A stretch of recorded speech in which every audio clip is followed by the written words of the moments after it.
ये समझने के लिए कि database management systems stored millions of tuples में से स्पेसिफिक रिकॉर्ड्स को मिलीसेकंड्स में कैसे रिट्रीव करते हैं, हमें सबसे पहले डेटाबेस की एक एब्स्ट्रैक्ट फ्लोटिंग स्प्रेडशीट वाली सिंपल विजुअल इमेज को छोड़ना होगा।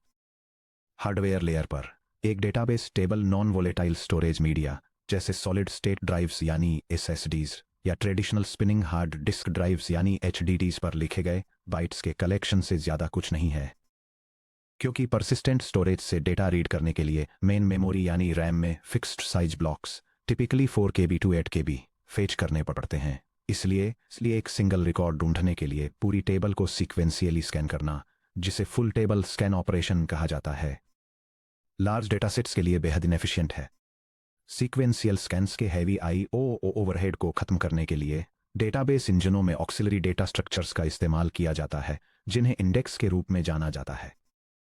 जैसे किसी टेक्स्ट बुक के पीछे दिया गया इंडेक्स आपको सीधे उस सटीक पेज पर जंप करने देता है जहां कोई स्पेसिफिक कॉन्सेप्ट डिस्कस किया गया है, वैसे ही एक डेटाबेस इंडेक्स डिस्क से हर डेटा ब्लॉक को पढ़े बिना रिकॉर्ड्स ढूंढने के लिए एक फास्ट लुकअप पाथ प्रोवाइड करता है। हालांकि सभी इंडेक्स एक ही तरह से काम नहीं करते। किसी इंडेक्स का आर्किटेक्चर फंडामेंटली इस बात से तय होता है कि डिस्क स्टोरेज मीडिया पर अंडरलाइंग फिजिकल डेटा रिकॉर्ड्स को कैसे अरेंज किया गया है। सिंगल लेवल डेटाबेस इंडेक्सिंग का एक सहज मेंटल मॉडल बनाने के लिए हम उन 3 स्ट्रक्चरल स्पेक्ट्रम्स को एक्सप्लोर करेंगे जो इंडेक्स डिजाइन को क्लासिफाई करते हैं: primary versus secondary, clustered versus non clustered और dense versus sparse. Section break. एक concrete mental model, the university student records registry.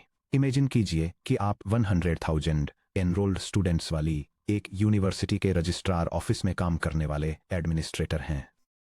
Her student की एक फिजिकल पेपर फाइल है जिसमें उनके ट्रांसक्रिप्ट्स, मेडिकल रिकॉर्ड्स और एनरोलमेंट डिटेल्स मौजूद हैं। यह डायग्राम फिजिकल फाइलिंग कैबिनेट्स और सेकेंडरी इंडेक्स कार्ड बॉक्सेज की एनालॉजी का यूज करके डेटाबेस इंडेक्सिंग के कॉन्सेप्ट को समझाता है। मेन डेटा फाइल्स नंबर वाले कैबिनेट्स और फोल्डर्स में सिक्वेंशियली ऑर्गेनाइज्ड होती हैं, जबकि सेकेंडरी इंडेक्सेस फोन नंबर्स या एकेडमिक मेजर्स जैसे एट्रीब्यूट्स को डायरेक्टली स्पेसिफिक कैबिनेट और फोल्डर लोकेशंस से मैप करके फास्ट लॉप्स अलाउ करते हैं। फिजिकल पेपरवर्क की इस विशाल मात्रा को ऑर्गेनाइज करने के लिए ऑफिस एक सेंट्रल कॉरिडोर के साथ अरेंज्ड सैकड़ों बड़े मेटल फाइलिंग कैबिनेट्स इंस्टॉल करता है। यूनिवर्सिटी एक स्ट्रिक्ट रूल एस्टैब्लिश करती है। इन कैबिनेट्स के अंदर के सभी फिजिकल फोल्डर्स स्टूडेंट की यूनिक स्टूडेंट आईडी के हिसाब से स्ट्रिक्ट न्यूमेरिक ऑर्डर में सॉर्टेड हैं। अब 3 अलग एडमिनिस्ट्रेटिव सिनेरियो कंसीडर कीजिए। सिनेरियो ए, एक स्टूडेंट काउंटर पर आता है और आपको अपनी स्टूडेंट आईडी 1084 देता है। क्योंकि कैबिनेट्स फिजिकली स्टूडेंट आईडी से ऑर्डर्ड हैं, आपको हर कैबिनेट चेक करने की जरूरत नहीं है। आप कैबिनेट लेबल्स पर जल्दी से बाइनरी सर्च परफॉर्म कर सकते हैं, सीधे कैबिनेट नंबर 22 पर जा सकते हैं, ड्रॉअर खोल सकते हैं और फोल्डर 1084 निकाल सकते हैं। सिनेरियो बी, एक सिक्योरिटी ऑफिसर कॉल करता है और सिर्फ अपने इमरजेंसी फोन नंबर 5550192 से आइडेंटिफाई किए गए स्टूडेंट की फाइल मांगता है। क्योंकि फिजिकल फोल्डर स्टूडेंट आईडी से सॉर्ट किए गए हैं, फोन नंबर से नहीं, इसलिए ये फिजिकल कैबिनेट ऑर्डरिंग 0 हेल्प देती है। बिना किसी ऑक्सिलरी लुकअप सिस्टम के आप हर कैबिनेट का हर ड्रॉअर खोलने और एक एक करके हर फोल्डर पढ़ने के लिए मजबूर हो जाएंगे जब तक कि आपको मैचिंग फोन नंबर न मिल जाए। सिनेरियो सी, इस लेबर इंटेंसिव प्रोसेस को रोकने के लिए ऑफिस आपकी डेस्क के ऊपर छोटे लकड़ी के index card boxes set up करता है। एक बॉक्स में फोन नंबर के हिसाब से अल्फाबेटिकली ऑर्डर्ड इंडेक्स कार्ड्स हैं। हर कार्ड में केवल 2 इंफॉर्मेशन हैं, एक फोन नंबर और स्टूडेंट की मेन फाइल की एग्जैक्ट फिजिकल कैबिनेट या फोल्डर लोकेशन। दूसरे बॉक्स में एकेडमिक मेजर के हिसाब से ग्रुप किए गए कार्ड्स हैं। यह फिजिकल रजिस्ट्री प्रिसाइजली इस बात को मिरर करती है कि एक डेटाबेस इंजन डिस्क पर टेबल स्टोरेज और इंडेक्सिंग को कैसे हैंडल करता है। Metal filing cabinets data file disk blocks पर स्टोर्ड को रिप्रेजेंट करते हैं, जबकि लकड़ी के कार्ड बॉक्सेज इंडेक्स फाइल्स को रिप्रेजेंट करते हैं। Section break. Physical record ordering, primary versus secondary indexes. एक प्राइमरी इंडेक्स और एक सेकेंडरी इंडेक्स के बीच का फर्क पूरी तरह से इस बात पर डिपेंड करता है कि क्या इंडेक्स अंडरलाइंग डेटा फाइल के फिजिकल ऑर्डरिंग फील्ड पर बनाया गया है। यह डायग्राम प्राइमरी और सेकेंडरी डेटाबेस इंडेक्सेस के बीच के स्ट्रक्चरल डिफरेंस को दिखाता है। प्राइमरी इंडेक्स सर्च कीज को डायरेक्टली रिकॉर्ड्स के फिजिकल डिस्क स्टोरेज ऑर्डर के साथ अलाइन करके मैप करता है, जबकि secondary index non ordering fields पर बनी सर्च कीज को स्पेसिफिक रिकॉर्ड लोकेशंस को पॉइंट करने के लिए मैप करता है। Primary index. एक प्राइमरी इंडेक्स एक ऑक्सिलरी स्ट्रक्चर है जो एक ऑर्डर डेटा फाइल पर डिफाइन किया जाता है, जिसे स्पेशली उस एट्रीब्यूट पर बनाया जाता है जो रिकॉर्ड्स के फिजिकल स्टोरेज सीक्वेंस को डिसाइड करता है। हमारे यूनिवर्सिटी सिनेरियो में, क्योंकि कैबिनेट्स में paper folders physically student ID के हिसाब से अरेंज्ड हैं, इसलिए स्टूडेंट आईडी पर बना इंडेक्स एक प्राइमरी इंडेक्स है। डेटाबेस टर्मिनोलॉजी में, अगर किसी टेबल की डेटा रोज डिस्क पर फिजिकली कॉलम ए के हिसाब से सॉर्टेड हैं, तो सीधे कॉलम ए से एंकर्ड कोई भी इंडेक्स प्राइमरी इंडेक्स होता है। रिलेशनल मॉडलिंग सब topic 2.2 primary keys versus candidate keys पर हमारी डिस्कशन से याद कीजिए कि एक प्राइमरी की किसी रिकॉर्ड को यूनिकली आइडेंटिफाई करती है। हालांकि एक प्राइमरी इंडेक्स अक्सर टेबल की प्राइमरी की पर ही बनाया जाता है, लेकिन प्राइमरी इंडेक्स की formal database definition physical file ordering पर डिपेंड करती है, न कि लॉजिकल कंस्ट्रेंट्स पर। अगर कोई डेटा फाइल फिजिकली किसी नॉन यूनिक एट्रीब्यूट जैसे कि एनरोलमेंट डेट के हिसाब से ऑर्डर्ड है, तो एनरोलमेंट डेट पर बने इंडेक्स को भी स्ट्रक्चरली प्राइमरी इंडेक्स, जिसे अक्सर क्लस्टरिंग इंडेक्स कहा जाता है, के रूप में ही क्लासिफाई किया जाता है, क्योंकि यह डिस्क पर डेटा फाइल के फिजिकल सीक्वेंस से कॉरेस्पॉन्ड करता है। Secondary index. एक सेकेंडरी इंडेक्स एक ऐसा ऑक्सिलरी स्ट्रक्चर है जो उस एट्रीब्यूट पर बनाया जाता है जो डेटा फाइल की फिजिकल ऑर्डरिंग को डिसाइड नहीं करता है। हमारे रजिस्ट्री सिनेरियो में फोन नंबर के हिसाब से ऑर्डर्ड इंडेक्स कार्ड बॉक्स एक सेकेंडरी इंडेक्स को रिप्रेजेंट करता है। कैबिनेट्स में फिजिकल फोल्डर्स स्टूडेंट आईडी के हिसाब से सॉर्टेड हैं, इसलिए सिर्फ कैबिनेट लेआउट का यूज करके फोन नंबर से सर्च करना इम्पॉसिबल है। सेकेंडरी इंडेक्स एक alternative logical access path provide करता है, क्योंकि underlying data file secondary index की के हिसाब से सॉर्टेड नहीं होती है, इसलिए एक सेकेंडरी इंडेक्स को आर्बिट्रेरी फिजिकल डिस्क ब्लॉक्स में बिखरे रिकॉर्ड्स के पॉइंटर्स मेंटेन करने पड़ते हैं। सब टॉपिक 2.2 को दोबारा देखें तो एक डेटाबेस टेबल में कई कैंडिडेट कीज हो सकती हैं, जैसे social security number, email address या स्टूडेंट आईडी। हालांकि सिर्फ एक ही एट्रीब्यूट सेट डिस्क पर रोज के फिजिकल सीक्वेंस को तय कर सकता है। बाकी सभी कैंडिडेट कीज और वेयर क्लॉजेज में अक्सर क्वेरी किए जाने वाले कोई भी नॉन की कॉलम्स सेकेंडरी इंडेक्स के जरिए एक्सेस किए जाते हैं। Section break. Physical placement versus logical pointers, clustered versus non clustered indexes. जबकि प्राइमरी वर्सेस सेकेंडरी एक इंडेक्स और फिजिकल रिकॉर्ड ऑर्डरिंग के बीच के रिलेशन को बताता है, क्लस्टर्ड वर्सेस नॉन क्लस्टर्ड ये बताता है कि इंडेक्स एंट्रीज फिजिकल डेटा रोज को कैसे रेफर करती हैं और वे डेटा रोज डिस्क पर किस तरह अरेंज्ड होती हैं। Clustered index. एक क्लस्टर्ड इंडेक्स में इंडेक्स की लॉजिकल एंट्रीज डिस्क पर अंडरलाइंग टेबल डेटा के फिजिकल लेआउट को सीधे तय करती हैं। इंडेक्स स्ट्रक्चर और डेटा रोज पूरी तरह से अलग फिजिकल एंटिटीज के रूप में मौजूद नहीं होते, बल्कि एक क्लस्टर्ड इंडेक्स के लीफ नोड्स खुद एक्चुअल फिजिकल डेटा रोज ही होते हैं, या फिर वे डेटा पेजेस के साथ एक सख्त 1-to-1 फिजिकल ऑर्डरिंग अलाइनमेंट बनाए रखते हैं। Fundamental architectural constraint. एक डेटाबेस टेबल में सिर्फ एक ही क्लस्टर्ड इंडेक्स हो सकता है। यह रिस्ट्रिक्शन फिजिक्स के एक बेसिक नियम से आता है। डिस्क मीडियम पर स्टोर की गई फिजिकल डेटा रोज एक समय में सिर्फ एक ही स्पेशल सीक्वेंस में फिजिकली अरेंज हो सकती हैं। ठीक वैसे ही जैसे एक physical paper folder student ID के बेस पर कैबिनेट नंबर 2 के अंदर और लास्ट नेम के बेस पर कैबिनेट नंबर 9 के अंदर एक साथ नहीं रखा जा सकता। हार्ड ड्राइव पर मौजूद एक रो स्टूडेंट आईडी के हिसाब से एडजेसेंट रिकॉर्ड्स के साथ फिजिकली को लोकेटेड होने के साथ साथ बर्थ डेट के हिसाब से भी फिजिकली को लोकेटेड नहीं हो सकती। जब आप किसी टेबल पर क्लस्टर्ड इंडेक्स डिफाइन करते हैं, तो आप डीबीएमएस स्टोरेज इंजन जैसे कि MySQL का InnoDB या माइक्रोसॉफ्ट SQL सर्वर को डिस्क पर एक्चुअल डेटा पेजेस को क्लस्टर्ड इंडेक्स की के सॉर्टेड ऑर्डर में ऑर्गेनाइज करने का इंस्ट्रक्शन देते हैं। Non clustered index. एक नॉन क्लस्टर्ड इंडेक्स डिस्क पर डेटा रिकॉर्ड्स के फिजिकल ऑर्डर से पूरी तरह से अलग होता है।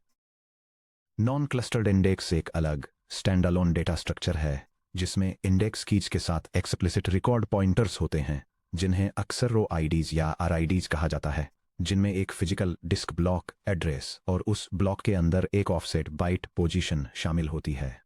क्योंकि एक नॉन क्लस्टर्ड इंडेक्स टेबल के अंडरलाइंग डेटा के फिजिकल सीक्वेंस को चेंज नहीं करता है, इसलिए एक database table multiple non clustered secondary indexes रख सकती है। आप एक सिंगल टेबल पर 5, 10 या 20 नॉन क्लस्टर्ड इंडेक्सेस बना सकते हैं, बशर्ते आप उन्हें मेंटेन करने से जुड़े स्टोरेज ओवरहेड और राइट लेटेंसी को एक्सेप्ट करने के लिए तैयार हों। यह डायग्राम इलस्ट्रेट करता है कि कैसे एक non clustered database index records को एफिशिएंटली लोकेट करने के लिए अंडरलाइंग डेटा फाइल के अंदर की वैल्यूज को स्पेसिफिक ब्लॉक और रो पॉइंटर्स से मैप करता है।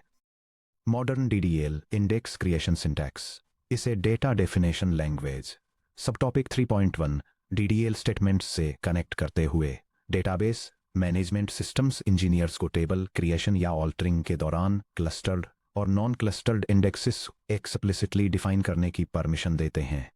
माइक्रोसॉफ्ट एसक्यूएल सर्वर में फॉर इंस्टेंस एक प्राइमरी की क्रिएट करने पर ऑटोमेटिकली एक क्लस्टर्ड इंडेक्स बन जाता है जब तक कि अलग से स्पेसिफाई न किया गया हो।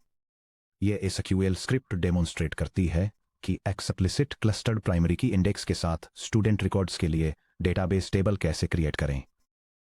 इसके अलावा ये 2 सेकेंडरी नॉन क्लस्टर्ड इंडेक्सेस भी एस्टैब्लिश करती है, वन जो नेशनल आइडेंटिफिकेशन नंबर्स के लिए यूनिक वैल्यूज की गारंटी देता है और दूसरा फील्ड ऑफ स्टडी से सर्च करते समय क्वेरी स्पीड को ऑप्टिमाइज करता है।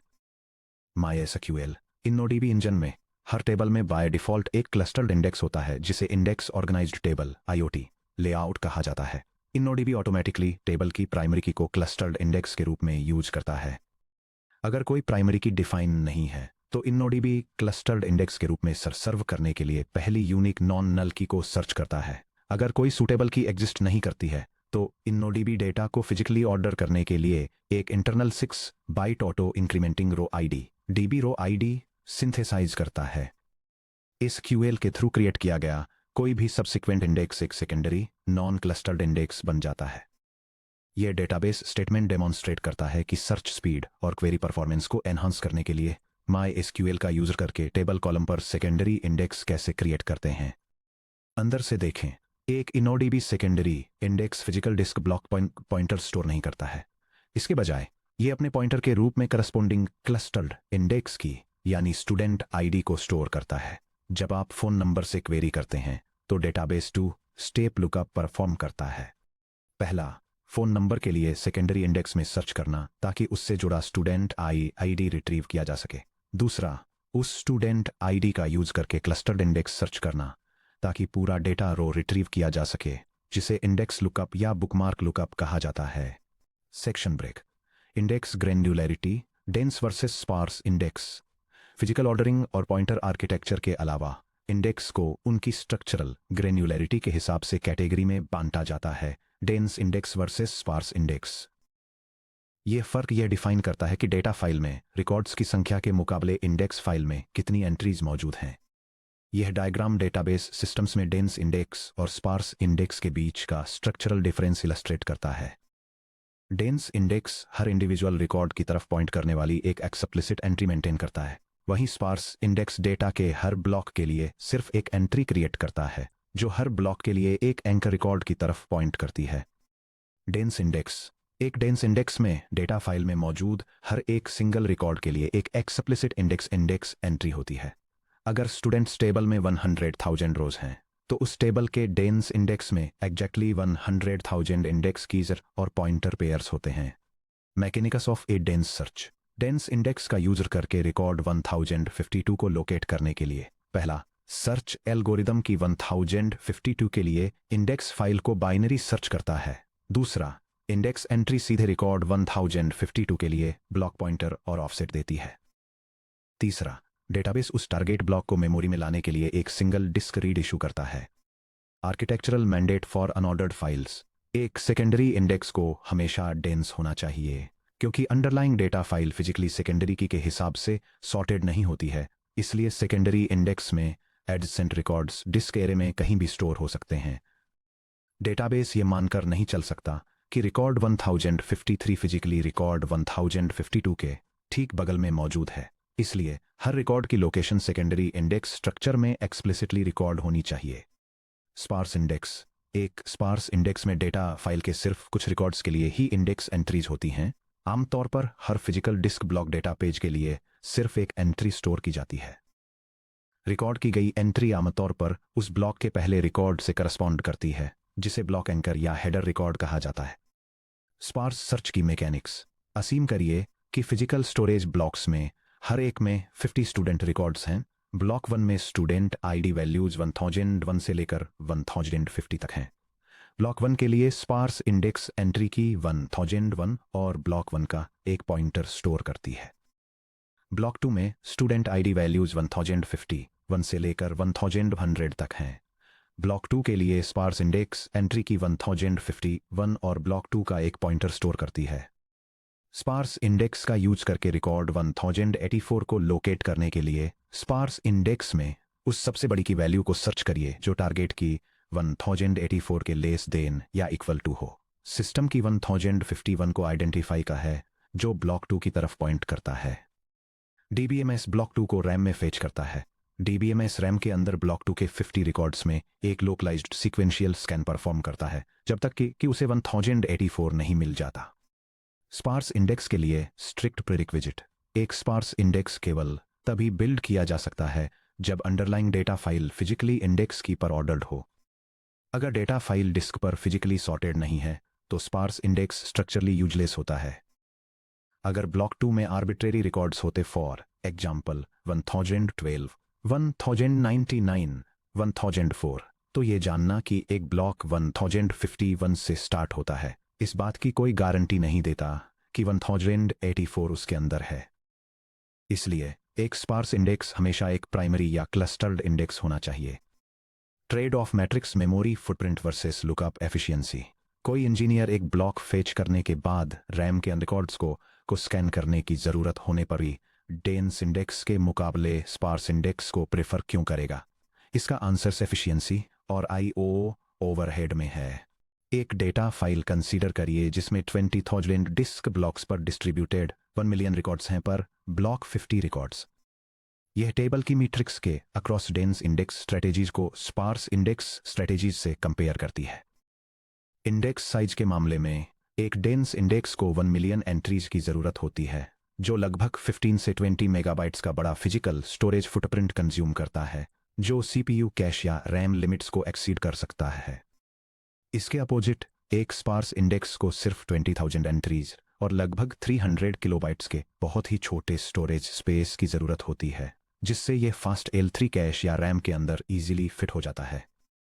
डिस्क आईओ ऑपरेशंस की बात करें तो डेंस इंडेक्सिंग में 1 index read plus 1 data page read involve होता है जबकि स्पार्स इंडेक्सिंग में 0 इंडेक्स रीड्स की जरूरत होती है क्योंकि इंडेक्स रैम में रहता है और उसके बाद 1 डेटा पेज रीड होता है।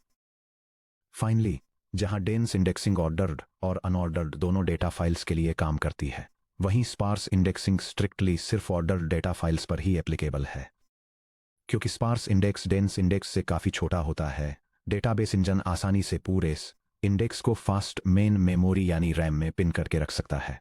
जब कोई इंडेक्स पूरी तरह रैम में रहता है तो उसे सर्च करने पर 0 महंगे डिस्क आईओ ऑपरेशंस होते हैं।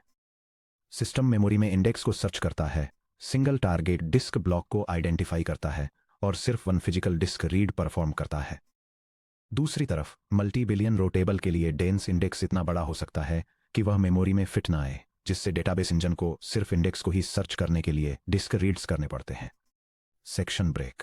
Architectural synthesis the single level index classification matrix. अपने मेंटल मॉडल को मजबूत करने के लिए ध्यान दें कि रियल वर्ल्ड स्टोरेज इंजन्स में physical record organization, index placement और इंडेक्स डेंसिटी एक दूसरे से कैसे इंटरसेक्ट करते हैं। यह डायग्राम डेटा फाइल ऑर्गेनाइजेशन के बेसिस पर single level database index architectures के क्लासिफिकेशन को इलस्ट्रेट करता है।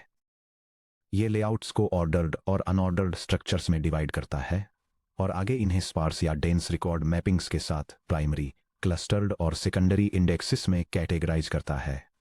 Primary sparse index data file physically की के द्वारा ऑर्डर्ड होती है। इंडेक्स में पर डिस्क ब्लॉक 1 की या पॉइंटर एंट्री होती है। ये एक्सट्रीमली स्पेस एफिशिएंट है। Primary dense index data file physically की के द्वारा ऑर्डर्ड होती है। इंडेक्स में डेटा फाइल के हर रिकॉर्ड के लिए एक एंट्री होती है। Larger footprint, direct record address resolution.